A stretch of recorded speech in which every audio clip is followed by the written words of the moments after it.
നമസ്കാരം. ലോകത്ത് ഏറ്റവും വിനാശം വിതയ്ക്കുന്ന രണ്ട് രാജ്യങ്ങളാണ് അമേരിക്കയും ഇസ്രായേലും എന്ന് നമുക്കറിയാം. അതിൽ ഏറ്റവും വിനാശകാരിയായിട്ടുള്ള ക്രൂരനായിട്ടുള്ള രാജ്യം ഏതാണ് എന്ന് ചോദിച്ചു കഴിഞ്ഞാൽ അത് ഇസ്രായേലാണ്. ഇസ്രായേൽ ജനതയുടെ കാര്യമല്ല പറയുന്നത്, ഇസ്രായേലിന്റെ പുറത്ത് മറ്റുള്ളവരെ ഇസ്രായേൽ എങ്ങനെ കാണുന്നു എന്നതാണ്. മനുഷ്യരായവരാരും കാണുന്നില്ല. അവർ മൃഗങ്ങളെപ്പോലും അത്ര പോലും ഒരു വാല്യൂ ഇവർ കൊടുക്കുന്നില്ല. അതായത് അവരുടെ തടവുകാർ അനുഭവിക്കുന്ന ക്രൂരമായിട്ടുള്ള ചില കാര്യങ്ങളുണ്ട്. ഈ വീഡിയോയിൽ ഞാൻ പറയുന്നത് ഇസ്രായേൽ തടവിൽപ്പെട്ട മനുഷ്യർ, ഏത് രാജ്യക്കാരായിക്കോട്ടെ മനുഷ്യർ, അവരനുഭവിക്കുന്ന ക്രൂരമായിട്ടുള്ള കഥകളാണ്. അതിനു മുമ്പ് അറേബ്യയിൽ സംഭവിക്കുന്ന മറ്റു ചില കാര്യങ്ങൾ കൂടി ഒന്ന് പറയണം. നമുക്കറിയാം, ഈ അടുത്ത കാലത്ത് അബ്ദുറഹീം മോചിക്കപ്പെട്ട് നാട്ടിലെത്തി. എൻ്റെ നാട്ടുകാരനാണ്, ഞാൻ കാണാൻ പോയിട്ടില്ല. വൈകാതെ നമുക്ക് കാണാമെന്ന് കരുതുന്നു. തിരക്കൊക്കെ ഒന്ന് കഴിയട്ടെ. ആള് നാട്ടിലെത്തിയല്ലോ, ഇവിടെ തന്നെ ഉണ്ടല്ലോ. സൗദി ജയിലിൽ നിന്നാണ് അബ്ദുറഹീമിനെ മോചിപ്പിച്ച് ഇവിടെ കൊണ്ടുവരാൻ കഴിഞ്ഞത്. ആ മോചിപ്പിച്ചത് നിയമം അനുസരിച്ചിട്ടാണ്. റഹീം നിയമപരമായി നോക്കുകയാണെങ്കിൽ കുറ്റക്കാരനാണ്, എന്നാൽ നീതിപൂർവമായി നോക്കുകയാണെങ്കിൽ കുറ്റക്കാരനല്ല. നീതി നിയമവും രണ്ടും രണ്ടാ. അവിടെ ആ കുട്ടി റഹീമിനാൽ കൊല്ലപ്പെട്ടു. അതുകൊണ്ട് സൗദി നിയമം, സൗദി പൗരനായാലും അതിന് ഇന്ത്യക്കാരനായാലും പാകിസ്ഥാനിയായാലും ആരായാലും ആ രാജ്യത്തൊരു നിയമമുണ്ട്. ആ നിയമം അവർ നടപ്പിലാക്കും. അതാണ് അവരുടെ നിയമം. ആ നിയമത്തിനപ്പുറം മറ്റു കാര്യങ്ങളൊന്നും ചെയ്യില്ല. ആ നിയമത്തിൽ പല കാര്യങ്ങളും എഴുതി വെച്ചിട്ടുണ്ട്, അതാണ് നടപ്പിലാക്കുക. അല്ലാതെ തോന്നിവാസം കാണിക്കുന്ന പരിപാടി, തടവുകാരെ വെച്ചിട്ടാലും അല്ലാതെ വെച്ചിട്ടാലും തോന്നിവാസം കാണിക്കുന്ന പരിപാടി ഒരു അറബ് രാജ്യങ്ങളിലും ഉള്ളതായി കേട്ടിട്ടില്ല, ഒരിടത്തുമില്ല. പക്ഷെ ഇസ്രായേൽ അങ്ങനെയല്ല. അതുകൊണ്ട് അറബ് രാജ്യങ്ങളെയും ഇസ്രായേലിനെയും ഒരു വണ്ടിയിൽ വെച്ച് കെട്ടരുത്. ഇവിടെ ഇറാൻ അടക്കമുള്ള രാജ്യങ്ങളെ വളരെ മോശം രാജ്യമായി ചിത്രീകരിച്ചുകൊണ്ട് ഇസ്രായേലിനെ വലിയ പുണ്യാത്മകളാണ് അവിടെ താമസിക്കുന്നത്, അവിടെ ഭരിച്ചുകൊണ്ടിരിക്കുന്നത് എന്ന മട്ടിൽ, അവിടുത്തെ പൗരന്മാരുടെ കാര്യമല്ല ഞാൻ പറയുന്നത്, ആ രീതിയിലുള്ള ഭരണകർത്താക്കളാണ് അല്ലെങ്കിൽ അവരുടെ പ്രവൃത്തികൾ അങ്ങനെയാണ് എന്ന മട്ടിൽ പ്രചരിപ്പിക്കുമ്പോൾ ചില സത്യങ്ങൾ നിങ്ങളുടെ മുന്നിൽ പറയാതിരിക്കാൻ നിവൃത്തിയില്ല. അൽ ജസീറ തയ്യാറാക്കിയിട്ടുള്ള bodies of evidence, Israel's darkest weapon എന്ന ഒരു ഡോക്യുമെന്ററി ഉണ്ട്. ആ ഡോക്യുമെന്ററിക്ക് വേണ്ടി മുൻ തടവുകാർ നൽകിയിട്ടുള്ള സാക്ഷ്യപ്പെടുത്തലുകൾ, ആ സാക്ഷ്യപ്പെടുത്തൽ കേട്ടാൽ ഇസ്രായേലിന്റെ മുൻ തടവുകാർ ശിക്ഷ കഴിഞ്ഞ് പുറത്തുപോയവര്, ആ തടവുകാരുടെ ആ സാക്ഷ്യപ്പെടുത്തലുകൾ കേട്ട് കഴിഞ്ഞാൽ ഇസ്രായേലിന്റെ ശരിക്കുള്ള സ്വഭാവം, എങ്ങനെയാണോ അവർ മനുഷ്യരോട് പെരുമാറുന്നത്, എങ്ങനെയാണ് അവർ തടവുകാരോട് പെരുമാറുന്നത്, ഇസ്രായേലിന് പുറത്തുള്ളവരോട് എങ്ങനെയാണോ പെരുമാറുന്നതെന്ന് മനസ്സിലാകും. എന്തുകൊണ്ടാണ് ഈ അറേബ്യൻ രാജ്യങ്ങൾക്ക് ഇസ്രായേലിനോട് ഇത്ര ദേഷ്യം? പ്രത്യേകിച്ച് ഇറാനും അല്ലെങ്കിൽ ഇസ്രായേലിനോടുള്ള ശത്രുതയുള്ള രാജ്യങ്ങൾക്ക്, അറേബ്യൻ രാജ്യങ്ങൾക്ക് എന്തുകൊണ്ടാണ് ഇത്ര വൈരാഗ്യം എന്ന് മനസ്സിലാവും. മുഹമ്മദ് സക്കീർ അൽ ബക്രി എന്ന ഒരു തടവുകാരൻ ഇസ്രായേലിൽ തടവ് ശിക്ഷ അനുഭവിച്ച ആളാണ്. ഗസയിലെ ഒരു സിവിൽ സർവന്റായിരുന്നു ഈ മുഹമ്മദ് അൽ ബക്രി. 2024 മാർച്ചിലാണ് ഇസ്രായേൽ സൈന്യം ബക്രിയെ അറസ്റ്റ് ചെയ്തുകൊണ്ടുപോകുന്നത്.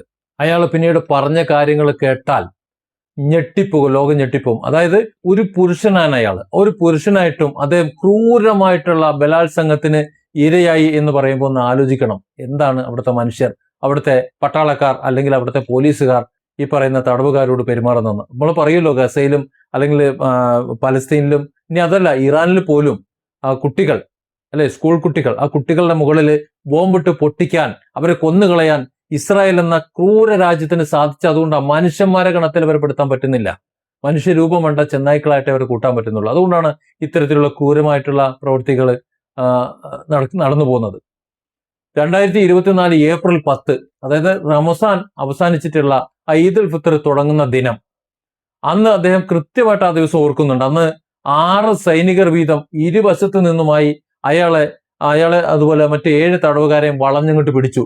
അവരുടെ വസ്ത്രങ്ങൾ പൂർണ്ണമായിട്ടും അഴിച്ചുമാറ്റി, കണ്ണുകൾ കെട്ടി, കൈകൾ പിന്നോട്ട് വിലങ്ങിട്ടു. അതിനുശേഷം വളരെ ക്രൂരമായ ലൈംഗിക പീഡനത്തിന് ഇരയാക്കി എന്നാണ് അദ്ദേഹം പറയുന്നത്. വളരെ ക്രൂരമായ പൈശാചികമായ ലൈംഗിക പീഡനത്തിന് ഇരയാക്കിയെന്ന്. നിസ്സഹായരായിട്ടുള്ള ഈ തടവുകാർ എന്ത് ചെയ്യാനാ? ആ തടവുകാർ ദൈവത്തെ വിളിച്ച് നിലവിളിച്ചു. വേറെന്താ ചെയ്യാ? ഒന്നും ചെയ്യാനില്ല. കാര്യം ഇസ്രായേൽ എന്ന ക്രൂര മൃഗങ്ങളുടെ ഇടയിലാണ് അവർ ഉള്ളത്. നിലവിളിച്ചപ്പോ സൈനികർ അത് കണ്ട് പരിഹസിച്ചു എന്ന് മാത്രമല്ല, അത് ദൃശ്യങ്ങൾ മൊബൈലിൽ പകർത്തി അത് അവരെ തന്നെ കാണിച്ചു, മറ്റുള്ളവർ കണ്ട് രസിച്ചു എന്നാണ് പറയുന്നത്. ഇനി മീഡിയകളിലെല്ലാം വന്നിട്ടുണ്ടോ ഇല്ലയോ എന്നറിയില്ല. ഇസ്രായേലി പട്ടാളക്കാരുടെ ക്രൂരത അവിടെ അവസാനിക്കുന്നില്ല. നല്ല പരിശീലനം കൊടുത്ത ക്രൂരന്മാരായിട്ടുള്ള കാവൽ നായ്ക്കളുണ്ട്, പട്ടികൾ. ആ കാവൽ നായ്ക്കളെ ഉപയോഗിച്ചിട്ട് ഈ തടവുകാരെ ലൈംഗികമായിട്ട് പീഡിപ്പിച്ചു എന്നാണ് പറയുന്നത്. ഏകദേശം അരമണിക്കൂറോളം ഈ നായ്ക്കൾ തങ്ങൾ പീഡിപ്പിച്ചു. അത്രത്തോളം വളരെ ക്രൂരമായ പീഡനം അരങ്ങേറി എന്ന് പറയുമ്പോൾ ഒന്ന് ആലോചിച്ച് നോക്ക് എന്താണ് എന്ന്. ഇനി ജോബ് എന്ന മറ്റൊരു തടവുകാരന്റെ അനുഭവം. ഈ ജോബ് യഥാർത്ഥ പേരല്ല. ഗസയിലെ സാധാരണ എന്നെ നിങ്ങളെ പോലെയുള്ള ഒരു സാധാരണ കുടുംബനാഥൻ, അദ്ദേഹത്തിന് കുട്ടികളുണ്ട്, ആ കുട്ടികളുമായി സുഖമായിട്ട് ജീവിക്കുന്ന, ഭാര്യയുമായിട്ട് സുഖമായിട്ട് ജീവിക്കുന്ന ഒരു പാവം, മറ്റ് യാതൊരു കാര്യങ്ങളിലും ഇടപെടാത്ത, ഗസ ഇസ്രായേൽ പ്രശ്നങ്ങളിലോ മറ്റൊന്നിലും ഇടപെടാത്ത ഒരു സാധാരണ കുടുംബജീവിതം നയിക്കുന്ന ഒരാൾ. അയാളാണ് ഇനി ജോബ് എന്ന് പറയുന്ന ഈ വ്യക്തി. പേര് യഥാർത്ഥമല്ല കേട്ടോ. ആ ഈ ജോബിനെയാണ് ഇസ്രായേൽ സൈന്യം പിടിച്ചുകൊണ്ട് പോയി തടവിലിട്ടത്. തടവിലിട്ട ശേഷം വനിതാ സൈനികർ, 2-3 വനിതാ സൈനികർ ആ മുറിയിലേക്ക് കടന്നു വന്ന് തോക്ക് ചൂണ്ടി, കൈകാലുകൾ ഇരുമ്പ് വിലങ്ങുകളിട്ട് കെട്ടി, വലിച്ചു കെട്ടി, അതിനുശേഷം ജോബിന്റെ വസ്ത്രങ്ങൾ വലിച്ചു കീറി പൂർണ്ണ നഗ്നനാക്കി, അതിനുശേഷം തറയിൽ അമർത്തി പിടിച്ചിട്ട് കൃത്രിമ വസ്തുക്കളുണ്ട്, അതായത് ലൈംഗിക ഉപകരണങ്ങളും അതല്ലാത്ത വസ്തുക്കളും കമ്പി തടി എല്ലാം ഉപയോഗിച്ചിട്ട് വളരെ ക്രൂരമായി ലൈംഗികമായി പീഡിപ്പിച്ചു എന്നാണ് വാർത്ത വരുന്നത്. ഈ സമയത്ത് മറ്റ് സൈനികർ, ആണുങ്ങളും പെണ്ണുങ്ങളുമായിട്ടുള്ള മറ്റ് സൈനികര് ചുറ്റും കൂടി നിന്ന് കൈയടിച്ചു. ഈ ദൃശ്യങ്ങൾ ക്യാമറയിൽ പകർത്തി എന്നാണ് പറയുന്നത്. മാത്രമല്ല, ഈ ക്രൂരകൃത്യം ചെയ്തുകൊണ്ടിരിക്കുമ്പോൾ ചോദ്യങ്ങൾ ചോദിക്കുന്നുണ്ടായിരുന്നു ഗസയെ കുറിച്ച്, ഇസ്രായേലിലേക്കുള്ള അക്രമത്തെക്കുറിച്ച്. 2023 ഒക്ടോബർ 7-ാം തീയതി ഹമാസ് ഒരു ആക്രമണം നടത്തിയത് നമുക്കറിയാമല്ലോ. അതേക്കുറിച്ച് യാതൊരു അറിവുമില്ലായിരുന്നിട്ടും, അത് ഒരു വിവരവുമില്ലാതിരുന്ന ആളായിരുന്നിട്ടും അതിനെക്കുറിച്ച് തുടർച്ചയായി ചോദിച്ചുകൊണ്ടേയിരുന്നു. ഈ പീഡനങ്ങളെല്ലാം അതിനനുസരിച്ച് ചെയ്തുകൊണ്ടേയിരുന്നു. മറുപടി അറിയില്ല എന്ന് പറയുമ്പോൾ ഇത്തരത്തിൽ പീഡിപ്പിച്ചുകൊണ്ടിരുന്നു എന്നാണ് പറയുന്നത്. മനുഷ്യനായിട്ട് കൂട്ടാൻ പറ്റും ഇസ്രായേലിലെ സൈനികരെന്ന് പറയുന്നത്. യുദ്ധ ആയുധമാകുന്ന ലൈംഗിക അതിക്രമങ്ങൾ ഇത് ആദ്യമായിട്ടൊന്നുമല്ല ഇസ്രായേലില്. പലസ്തീനക്കെതിരെയുള്ള ഇസ്രായേലിന്റെ ലൈംഗിക പീഡനങ്ങൾ പതിറ്റാണ്ടുകളായി നിലനിൽക്കുന്നതാണ്. 2023 ഒക്ടോബറിലെ യുദ്ധത്തിന് ശേഷം ഇത് വളരെ ആസൂത്രിതമായിട്ട്, വളരെ പ്ലാൻഡ് ആയിട്ട് ഇതിൽ ചില മാറ്റങ്ങൾ യുദ്ധ ആയുധമാക്കി ഇതിനെ മാറ്റി എന്നാണ് പറയുന്നത്. ഇസ്രായേല് അത്തരത്തിൽ ഈ ലൈംഗിക വൈകൃതങ്ങളെ, മറ്റു ഉപകരണങ്ങൾ ഉപയോഗിച്ച് ലൈംഗികമായി പീഡിപ്പിക്കുന്നത്, അവരുടെ വസ്ത്രങ്ങളെല്ലാം അഴിച്ചു മാറ്റുന്ന, ഇതൊക്കെ യുദ്ധത്തിലെ എന്താ പറയാ ഒരു രീതി, ഒരു പരിശോധനാ രീതി, അല്ലെങ്കിൽ അവരെ പീഡിപ്പിക്കുന്ന ഒരു രീതിയാക്കി മാറ്റി എന്നാണ് പറയുന്നത്. ഐക്യരാഷ്ട്ര സഭയുടെ പ്രത്യേക പ്രതിനിധി ഫ്രാൻസിസ്ക അൽബനീസ്, അതേപോലെ അന്താരാഷ്ട്ര ക്രിമിനൽ കോടതി ICC, ഇതിലെ ജഡ്ജിമാർ, ഇവരൊക്കെ കരുതുന്ന അവരുടെ നിരീക്ഷണം എന്ന് പറയുന്നത് പലസ്തീനികൾക്കെതിരെ ഇത്തരത്തിലുള്ള ക്രൂരമായിട്ടുള്ള പീഡനങ്ങളും ബലാത്സംഗങ്ങളും എല്ലാം ആസൂത്രിതമായി അവർ ഉപയോഗിക്കുന്നുണ്ട്, ഇസ്രായേൽ ഉപയോഗിക്കുന്നുണ്ട് എന്ന് തന്നെയാണ് അവർ പറയുന്നത്. അവരുടെ കണ്ടെത്തലതാ 2025 മാർച്ചിൽ പുറത്തു വന്ന UN ഒരു റിപ്പോർട്ടുണ്ട്. അതനുസരിച്ചിട്ട് ഒക്ടോബർ 7-ന് ശേഷം ഇസ്രായേലിൽ ലൈംഗിക അധിഷ്ഠിത അക്രമങ്ങൾ, അത് ലൈംഗിക പീഡനങ്ങൾ, ഇതൊക്കെ വളരെ വ്യവസ്ഥാപിതമായിട്ട് തടവുകാരുടെ മേൽ നടപ്പിലാക്കുന്നുണ്ട്. അതായത് അത് നടപ്പിലാക്കിയില്ല എന്നുണ്ടെങ്കിൽ തടവുകാരല്ല എന്നുള്ള നിലയിലേക്ക് എത്തിയിട്ടുണ്ട്. അത് ആണോ പെണ്ണോ എന്നുള്ളതല്ല, ഇത് എല്ലാവർക്കും മനസ്സിലായ പരസ്യമായിട്ടുള്ള കാര്യമാണ്. ഇന്ത്യയിലെ ഈ കേരളത്തിലെ കുറച്ച് മഞ്ഞോണന്മാർക്ക് ഇത് മനസ്സിലായിട്ടില്ല. ഏതായാലും ഇത് യുദ്ധമേഖലയിൽ ഇത്തരത്തിൽ തോന്നിയാസങ്ങൾ കാണിക്കുന്ന രാജ്യങ്ങളുടെ UN കരിമ്പട്ടിക ബ്ലാക്ക് ലിസ്റ്റ് ഉണ്ട്. ആ ബ്ലാക്ക് ലിസ്റ്റിൽ ഇസ്രായേൽ ബ്ലാക്ക് ലിസ്റ്റിലാണ് എന്ന് മനസ്സിലാക്കണം. ഏത്? അമേരിക്ക ഉൾപ്പെടുന്ന രാജ്യങ്ങളുടെ കാര്യം പറയുന്നത്. Palestinian centre for human rights, യൂറോപേറ്റ് ഹ്യൂമൻ റൈറ്റ്സ് മോണിറ്റർ, അതുപോലെ ഇസ്രായേലിലെ മനുഷ്യാവകാശ സംഘടനയായിട്ടുള്ള ബിസൈലൈൻ, ആംനസ്റ്റി ഇന്റർനാഷണൽ, ഇവരൊക്കെ ഇസ്രായേൽ നടത്തുന്ന ഈ ക്രൂരതകളെ സ്ഥിരീകരിച്ചിട്ടുണ്ട്. അതായത് ഇപ്പൊ നടക്കുന്ന കാര്യമാണ് പറയുന്നത്. എന്തുകൊണ്ടാണ് ഇറാൻ ഈ വിധത്തിൽ ഇസ്രായേലിനെ കാണുന്നത്, അല്ലെങ്കിൽ ഇസ്രായേൽ ഭരണകൂടത്തെ കാണുന്നതെന്ന് ഇപ്പോൾ മനസ്സിലായിട്ടുണ്ടാവും. ഇവിടെ യുദ്ധത്തിന്റെ ആദ്യ നാളുകളിൽ ഭരണാധികാരികളെ കൊല്ലുന്നത് യുദ്ധം അനുസരിച്ചിട്ട് ചെയ്യുന്നു എന്ന് നമുക്ക് കരുതാം. അത് ഒരുപക്ഷെ അങ്ങനെ കരുതാം, അത് ക്രൂരമാണെങ്കിൽ കൂടി. പക്ഷേ ഇറാനിലെ പാവപ്പെട്ട അവിടെ സ്കൂൾ കുട്ടികളെ, ഒന്നും അറിയാത്ത കുരുന്നുകളെ കൊന്നു. അതാണ് പാകിസ്ഥാനിലെ ചർച്ചയ്ക്ക് എന്ന് പറഞ്ഞ് വിളിച്ചു വരുത്തിയപ്പോൾ അത് ലോകത്തെ കാണിക്കാൻ വേണ്ടി ഒരു വിമാനം നിറയെ ആ കുരുന്നുകളുടെ ബാഗ്, അവരുടെ ചെരുപ്പ്, അവരുടെ പാവകൾ, അവരുടെ ഫോട്ടോ, അവരുടെ ബാഗ്, ഇതെല്ലാം കൊണ്ട് അവർ ഫ്ലൈറ്റ് നിറയെ സീറ്റിൽ വെച്ചുകൊണ്ട് വന്നത്. ലോകം കണ്ടതല്ലേ. എന്തുകൊണ്ട് ഇത്ര ക്രൂരനാകാൻ തോന്നുന്നു, എന്തുകൊണ്ട് ഇസ്രായേൽ ഇത്ര ക്രൂരനാകുന്നെന്ന് ചോദിച്ചാൽ ഇതാണ് അതിന്റെ കാരണം. മനുഷ്യത്വം അവരിലില്ല, മനുഷ്യനായി പെരുമാറാൻ അവർക്കറിയില്ല. ഇസ്രായേലിന് പുറത്ത് മറ്റാരും തന്നെ മനുഷ്യരില്ല എന്ന് ചിന്തിക്കുന്ന ഒരു തരം മനോരോഗികളാണ് അവിടുത്തെ ഭരണാധികാരികൾ എന്ന് പറയാതിരിക്കാൻ വയ്യ. ഇനി ഇസ്രായേലിന്റെ നിലപാടുകളെ കുറിച്ച് മറ്റൊന്നും കൂടി പറയാം. ലൈംഗിക അതിക്രമണങ്ങൾ ജയിലിൽ വേണ്ടുവോളം നടത്തുന്നുണ്ടല്ലോ. ഇത്തരത്തിൽ നടത്തുന്ന ഇസ്രായേൽ സൈനികർക്കോ ഇനി അതല്ലെങ്കിൽ ജയിലിലെ ഏതെങ്കിലും അധികൃതർക്കോ അവർക്ക് ആർക്കുമെതിരെ യാതൊരു വിധത്തിലുള്ള ശിക്ഷാ നടപടികളും ജയിലിൽ ഉണ്ടാവുകയുമില്ല എന്നത് ഇസ്രായേലിന്റെ ഔദ്യോഗിക നിലപാടാണ്. ഇത്തരത്തിൽ പീഡനം നടത്തുക എന്നുള്ളത് തെളിയിക്കുകയാണ്. അതായത് യാതൊരു നടപടി ഉണ്ടാവില്ല, ഉറപ്പാണ് ഉണ്ടാവില്ല എന്നുള്ളത്. പിന്നെ എന്ത് തോന്നിയ ദിവസം കാണിക്കാമല്ലോ. ഒരു ഉദാഹരണം പറയാം. ഇപ്പോ ശ്രേ തേമാൻ, ആ സംഭവിച്ചത് നിങ്ങൾക്ക് അറിയാമായിരിക്കും. നഗേവ് മരുഭൂമിയിലെ ശ്രേ തേമാൻ തടങ്കൽ പാളയത്തിൽ വെച്ചിട്ട് ഒരു പലസ്തീൻ തടവുകാരനെ കൂട്ടബലാത്സംഗം ചെയ്യുന്ന ദൃശ്യങ്ങൾ 2024 ജൂലൈയിൽ പുറത്തു വന്നിരുന്നു. നിങ്ങൾ എത്ര പേര് കണ്ടിട്ടുണ്ടെന്ന് അറിയാലോ. എന്ന് സോഷ്യൽ മീഡിയയിൽ വന്നിരുന്നു. പിന്നെ അത് ബാൻ ചെയ്തിരുന്നു. ഇതിനെ തുടർന്ന് 10 സുരക്ഷാ ഉദ്യോഗസ്ഥരെ സൈന്യം തടഞ്ഞു വെച്ചു. പക്ഷെ എങ്കിലും ഇസ്രായേലിലെ തീവ്ര വലതുപക്ഷക്കാരായിട്ടുള്ള ജനപ്രതിനിധികള്, ജനക്കൂട്ടം ഇവരെല്ലാം കൂടി ചേർന്ന് ഈ ക്യാമ്പ് ആക്രമിക്കുകയും പ്രതിനിധികളായി സൈനികരെ മോചിപ്പിക്കാൻ ശ്രമിച്ചു എന്നാ. തുടർന്ന് ഈ കഴിഞ്ഞ 2026 മാർച്ചില് ഈ സൈനികർക്കെതിരെയുള്ള എല്ലാ കുറ്റാരോപണങ്ങളും ഇസ്രായേൽ സേന ഒഴിവാക്കി. അതായത് ആ ഒരു കുട്ടി, ആ ഒരു ബാലൻ അവിടെ പീഡിപ്പിക്കപ്പെട്ടിട്ട് ഒരു പ്രശ്നവുമില്ല. അവരുടെ മേലുള്ള എല്ലാ കുറ്റങ്ങളും ഇസ്രായേൽ കുറ്റങ്ങളല്ല, കുറ്റാരോപണങ്ങളെല്ലാം ഒഴിവാക്കി എന്നാണ് പറയുന്നത്. അത് മാത്രമല്ല, ദൃശ്യങ്ങൾ ചോർത്തിയ ഉദ്യോഗസ്ഥയ്ക്ക് ജയിൽ ശിക്ഷയും കൊടുത്തു.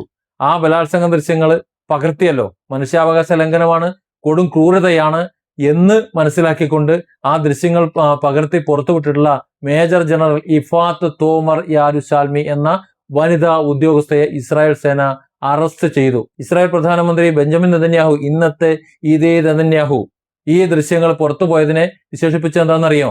രാജ്യം സ്ഥാപിതമായതിനു ശേഷം നേരിട്ട ഏറ്റവും കടുത്ത PR പരാജയം എന്നാണ്.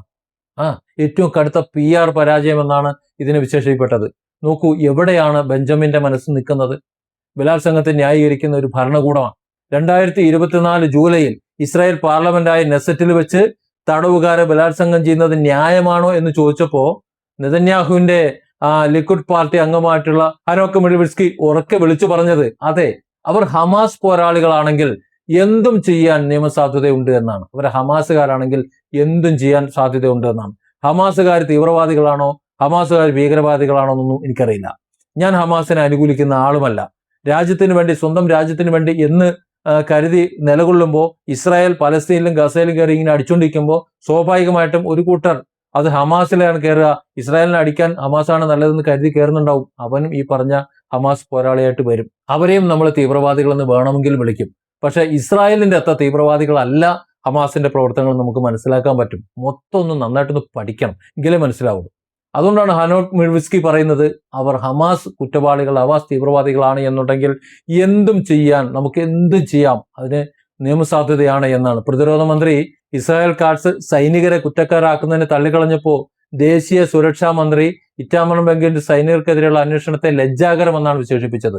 അതായത് അവരുടെ ഭരണകൂടത്തിൽ ആരും തന്നെ ഇതിനെ ഇവരുടെ നടപടി തെറ്റാണെന്ന് ആരും പറഞ്ഞില്ല. ഇതുപോലെ പീഡനമായിക്കോട്ടെ, ബലാത്സംഗമായിക്കോട്ടെ, ഇതൊന്നും തന്നെ തെറ്റാണെന്ന് പറഞ്ഞില്ല. അതൊക്കെ ഈ സൈനികരുടെ, ഇസ്രായേൽ സൈനികരുടെ കടമയാണ്, അവകാശമാണ് എന്ന നിലയാണ് പെരുമാറിയത്. എന്ത് ചെയ്താലും ചോദിക്കാൻ ആളില്ല എന്നുള്ളതാണ്. ഈ തടവുകാരെ പീഡിപ്പിക്കുന്നത്, ലൈംഗികമായി പീഡിപ്പിക്കുന്നത് എങ്ങനെയെന്ന് നിങ്ങൾ ചിന്തിക്കുന്ന ലെവലിലൊന്നും അല്ല. പീഡിപ്പിക്കുന്ന ഉപകരണങ്ങൾ എന്തൊക്കെയാണെന്ന് ചിന്തിക്കുമ്പോഴാണ് ഞെട്ടിപ്പോണത്. എത്രത്തോളം ക്രൂരവും പൈശാചികമാണെന്ന് മനസ്സിലാകുന്നത്. ഇരുമ്പ് കമ്പി, കത്തികള്, മെറ്റൽ ഡിറ്റക്ടറുകള്, കുപ്പികളൊക്കെ ബലമായിട്ട് തിരികെ കയറ്റിയാണ് ഈ തടവുകാരെ ലൈംഗിക പീഡനത്തിന് ഇരയാക്കുന്നത്. അതായത് അത്ര സുഖമുള്ളൊരു പരിപാടിയൊന്നുമല്ല. ഇത് അനുഭവിക്കുന്നവർക്ക് അത് അറിയാൻ പറ്റും. അത്ര ക്രൂരമായിട്ട് ഇവരെ പീഡിപ്പിക്കുന്നു. കത്തി കയറ്റി പീഡിപ്പിച്ചാൽ എങ്ങനെ ഉണ്ടാവും ഒന്ന് ആലോചിച്ച് നോക്കൂ നിങ്ങൾ. പലസ്തീനികളെ മനുഷ്യത്വരഹിതമായിട്ട് കാണുന്ന ഒരു ശൈലിയില്ലേ അത്? ഒരു പ്രദേശത്ത് മുഴുവൻ ജനങ്ങളെയും പിടിച്ച് ഇത്തരത്തിൽ വളരെ ക്രൂരമായ പീഡനത്തിന് ഇരയാക്കുന്നതിനെ കുറിച്ച് ഇസ്രായേൽ പ്രസിഡന്റ് എന്താ പറഞ്ഞെന്നറിയോ? ഈ ഒക്ടോബർ 7 ആക്രമണത്തിന് ഉത്തരവാദികൾ ഹമാസ് മാത്രമല്ല അത്രേ. അതായത് അവിടെയുള്ള ജൂതന്മാരും ക്രിസ്ത്യാനികളും മുസ്ലിങ്ങളുമായിട്ടുള്ള മുഴുവൻ ആൾക്കാരും മനസ്സിലാകണം. ജൂതനോട് പ്രത്യേകിച്ച് സ്നേഹമൊന്നുമില്ല, ക്രിസ്ത്യാനികളോട് ഇപ്പോൾ ഈ ഇസ്രായേലിന് പ്രത്യേകിച്ച് സ്നേഹമൊന്നുമില്ല. കാരണം ഗസയിലായാലും ഇറാനിലായാലും ഈ ജൂതനും ക്രിസ്ത്യാനിയും അവിടെയുണ്ട്. ഈ ഇസ്രായേൽ കഴിഞ്ഞാൽ ഏറ്റവും കൂടുതൽ ജൂതന്മാരുള്ളത് ഇറാനിലാണ്. അതേപോലെ തന്നെ ജൂതന്മാർ ഗസയിലുമുണ്ട്. ഈ ജൂതനെ പിടിച്ച്, ആ ക്രിസ്ത്യാനിയെ പിടിച്ച് അവന്റെ എല്ലായിടത്തുമാണ് നേരത്തെ പറഞ്ഞ സാധനങ്ങളൊക്കെ അടിച്ചങ്ങോട്ട് കയറ്റുന്നത്. അതിനവർ പറയുന്ന ന്യായം, പ്രസിഡന്റ് പറയുന്ന ന്യായം, ഈ ഒക്ടോബർ 7 ആക്രമണത്തിന് ഉത്തരവാദികൾ ഹമാസ് മാത്രമല്ലെന്നും പലസ്തീനിലെ മുഴുവൻ ജനങ്ങളുമാണെന്നാണ് പറഞ്ഞത്. പരസ്യമായിട്ടാണ് പറഞ്ഞത്. മുൻ പ്രതിരോധ മന്ത്രി യോവ് ഗാലന്റ് പലസ്തീനികളെ മനുഷ്യ മൃഗങ്ങളെന്നാണ് വിളിച്ചാണ് ആക്ഷേപിച്ചത്. ഗസയെ പൂർണ്ണമായിട്ട് ഇല്ലാതാക്കണം, അതിനെ മുഴുവൻ ഉപരോധിക്കണം, ആ മൃഗങ്ങൾക്ക് ജീവിക്കാൻ ഒരു അനുമതിയില്ല, അവര് ചത്തു തൊലയട്ടെ എന്നാണ് പറഞ്ഞത്. ഒന്ന് ആലോചിച്ച് നോക്കൂ. ഇസ്രായേൽ മന്ത്രിസഭയിലെ മറ്റു മന്ത്രിമാർ ഇവരാരും മോശക്കാരില്ല. കാരണം എല്ലാവരും പറയുന്നത് ഒരേ വർത്തമാനമാണ്. അവർ പറയുന്നത് വംശീയ അധിക്ഷേപങ്ങളാണ്. ഒരു ജനതയെ വംശഹത്യ ചെയ്യണമെന്നുണ്ടെങ്കിൽ ആദ്യം അവരെ മനുഷ്യരല്ലെന്ന് വരുത്തി തീർക്കണം. അതാണ് ഇപ്പൊ ഇസ്രായേൽ ചെയ്തുകൊണ്ടിരിക്കുന്നത്. അതായത് ഇസ്രായേലിന്റെ ശത്രുപക്ഷത്ത് അവർ നിർത്തിയേക്കുന്നവർ ആരും തന്നെ മനുഷ്യരല്ല. അവർ ചത്തൊടുക്കുന്നതിനും അവരെ കൊന്നൊടുക്കുന്നതിനും ഒരു കുഴപ്പമില്ല. അവർ എന്ത് വേണമെങ്കിലും ചെയ്യാന്നാ പറയുന്നത്. ഈ ഒരു തന്ത്രം ഇസ്രായേൽ ഇപ്പൊ പ്രയോഗിച്ചുകൊണ്ടിരിക്കുക. പിന്നെ എങ്ങനെയാണ് ഇറാൻ ഈ ഇസ്രായേലിനെതിരെ പ്രതിരോധിക്കാതിരിക്കുക, അല്ലെങ്കിൽ ഇത്തരത്തിൽ പീഡിപ്പിക്കുന്ന ജനങ്ങൾക്ക് വേണ്ടി നിൽക്കാതിരിക്കുന്നത് എങ്ങനെയാ? അതായത് മനുഷ്യത്വരഹിതമായ, മനുഷ്യത്വത്തിനെതിരെയുള്ള കുറ്റകൃത്യമാണ് ഇസ്രായേൽ നിരന്തരം ചെയ്തുകൊണ്ടിരിക്കുന്നത് എന്ന് എല്ലാവർക്കും അറിയാവുന്ന കാര്യമാണ്. എന്നിട്ടും ഇസ്രായേൽ ഇവിടെ നല്ല പിള്ള ചമയുന്നു എന്നുള്ളത്. അമേരിക്കൻ പ്രസിഡന്റ് ഡൊണാൾഡ് ട്രംപ് 2025 ഒക്ടോബറിൽ പ്രഖ്യാപിച്ച വെടിനിർത്തൽ കരാറുകളെല്ലാം കാറ്റിൽ പറത്തിക്കൊണ്ട് ഇസ്രായേൽ ഗസയിലും വെസ്റ്റ് ബാങ്കിലും പലസ്തീനികളെ വംശഹത്യ ചെയ്യാനും അവരുടെ ഭൂമി കയ്യേറ്റം ചെയ്യാനും പീഡിപ്പിക്കാനും ഇതൊക്കെ ഇപ്പോഴും ചെയ്തുകൊണ്ടിരിക്കുക. ഇപ്പോഴും ഈ പറയുന്ന നിമിഷം നടന്നുകൊണ്ടിരിക്കുക. ഫ്രാൻസിസ്ക അൽബാനീസ് വ്യക്തമാക്കുന്ന പോലെ ഈ വലിയ തോതിലുള്ള ലൈംഗിക പീഡനങ്ങളുടെ ലക്ഷ്യം എന്ന് പറഞ്ഞാൽ വെറും ശാരീരിക വേദന നൽകലല്ല, മറിച്ച് ഒരു ജനതയുടെ ആത്മാഭിമാനത്തെ, അവരുടെ വ്യക്തിത്വത്തെ, അവരുടെ രാഷ്ട്രബോധത്തെ, അവരുടെ പൗരബോധത്തെ ഒക്കെ പൂർണ്ണമായി തകർത്ത് ഇല്ലാതാക്കുക എന്നുള്ളതാണ് ഇസ്രായേലിന്റെ ലക്ഷ്യമെന്നാണ് അവർ പറയുന്നത്. ഒന്ന് ആലോചിച്ച് നോക്കൂ, ഇസ്രായേൽ എത്ര ക്രൂരമാണ്, ഇസ്രായേലിന്റെ സ്വഭാവം എത്ര ക്രൂരനായിട്ടാണ് ഇസ്രായേൽ പെരുമാറുന്നത് എന്ന്. Different angles. Don't forget to subscribe and support this channel.